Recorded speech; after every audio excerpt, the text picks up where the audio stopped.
မြတ်စွာဘုရားလက်ထက်ကကုန်တယ်ကြီးတယောက်ရှိတယ်ဒီကုန်းချုပ်ကလေးပြောအောင်ပဲဟုတ်လားလူတွေရဲ့အဖြစ်ကလေးတနည်းအားဖြင့်ကိုယ့်ရဲ့အဖြစ်ကလေးကိုပြန်ပြီးတော့ရိပ်မိနိုင်ဖို့ပေါ့နော်ကုန်တယ်ကြီးတယောက်ရှိတယ်အဲ့ဒါဒီနေ့သူကလှဲပေါင်း900လုံးနဲ့တာဝတိဘက်ကိုရောက်လာတာသူကဗာရာဏသီပြည်ကအဲ့ဒါရောက်လာရင်လည်းဦးဇင်းတို့မြည်ရည်တွေကကြီးရေ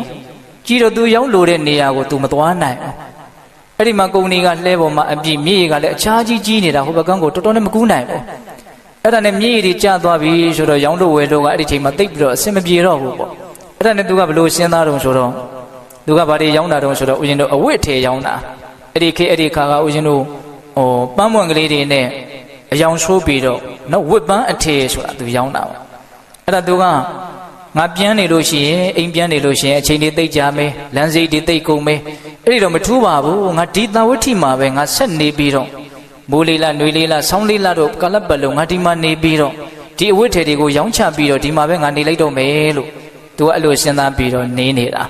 တော့တပည့်လက်သားတွေအများကြီးနဲ့တော့လှဲဝိုင်းကြီးချပြီးတော့ရောင်းချပြီးတော့ပဲနေတော့မယ်ဆိုပြီးတော့စိတ်ကူးထဲမှာဘယ်လိုကူးထားတော့ဆောင်းလေးလားမိုးလေးလားနှွေးလေးလားတော့ဒီမှာပဲရောင်းချပြီးတော့နေလိုက်တော့မယ်အဲ့လိုသူစဉ်းစားပြီးတော့နေနေတာအဲ့ဒီအချိန်မှာဦးဇင်းတို့မြတ်စွာဘုရားဆုံးခံကြွလာတော့အဲ့ဒီကုန်တယ်ကြီးကိုမြင်တယ်မြင်တော့မြတ်စွာဘုရားကပြုံးတော်မူတယ်တဲ့အဲ့ဒါကိုရှင်အနန္ဒာကသိတော့မြတ်စွာဘုရားကိုအကျိုးကြောင့်လျှောက်တော့မြတ်စွာဘုရားကပြောတယ်မိန်ရှိတယ်စိတ္တအနန္ဒာဟောဒီကုန်တယ်ကြီးဟာဆောင်းလေးလားနှွေလေးလားမိုးလေးလားငါဒီမှာပဲကြောင်းချပြီးတော့နေမယ်လို့သူစိတ်ကူးပြီးတော့နေနေတာတကယ်စင်စစ်သူကနောက်9ရက်ပဲနေရတော့မှာနောက်9ရက်ပြည့်ရင်သူသိမှာအဲ့ဒါကို तू မသိဘူးအဲ့ဒါကိုမြင်လို့မြတ်စွာဘုရားပြုံးတယ်အဲ့လိုမြတ်စွာဘုရားလည်းအမိန့်ရှိလိုက်ရောရှင်အနန္ဒာကအလွန်တနာသွားတာပေါ့ဘာမှမသိဘူးကိုကနောက်9ရက်နေရင်သိရတော့မှာစီမံကိန်းကြီးဆွဲထားတာကနှစ်ပေါင်းများစွာဟုတ်လားအဲ့ဒါနဲ့တနာလွန်းလို့ဆိုပြီးတော့တပိတ်သင်္ကန်းလေးယူပြီးတော့နောက်နေ့မနေ့ကျတော့အဲ့ဒီကုံတယ်ကြီးရှိရကိုကြွလာတယ်ရှင်အနန္ဒာကကုံတယ်ကြီးကလည်းတရားတရားနဲ့ပြည့်စုံတဲ့ပုဂ္ဂိုလ်ဆိုတော့ရှင်အနန္ဒာကိုဆွန်းနေပါလိကတ်ဆွန်းပုံပေးပြီးပြီဆိုတော့ရှင်အနန္ဒာကလိမ္မာပန်းနဲ့ဓာတ်ရိုက်ကြီးမပြောဘယ်ကစပြောတော့ဆိုတော့တခါကြီးအသက်အန္တရာယ်ဆိုတာသိနိုင်ခဲ့တယ်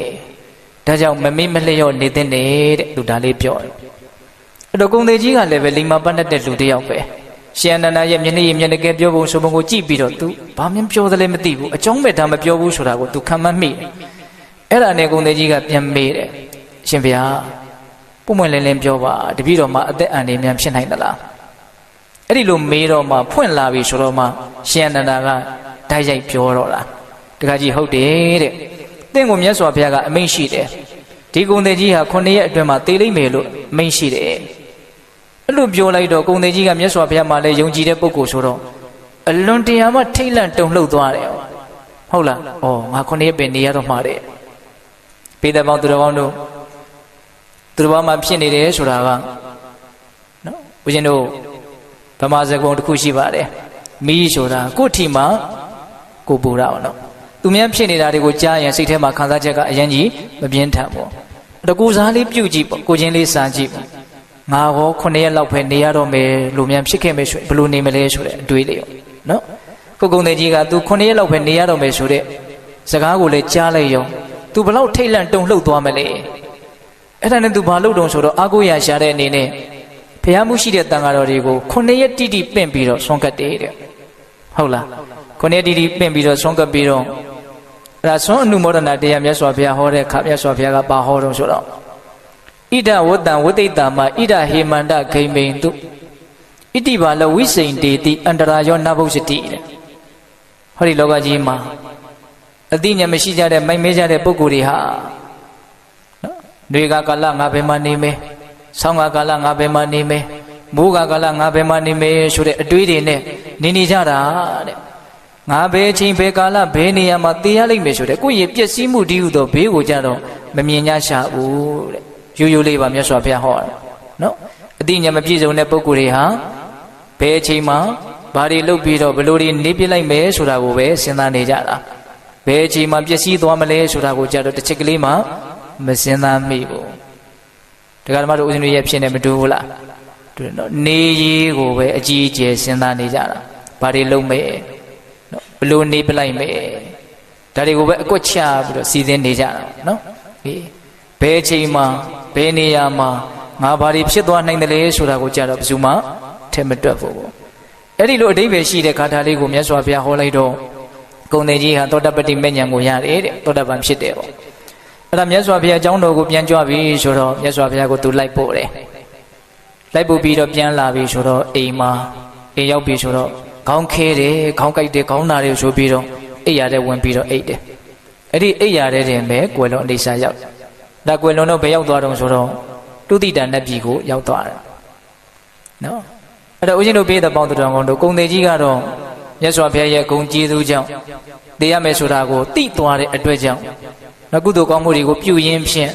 ကောင်းရမြတ်ရာကိုသူရောက်သွားတယ်ပေါ့နော်တရားဓုတွေဘာတွေလဲရသွားတယ်ပေါ့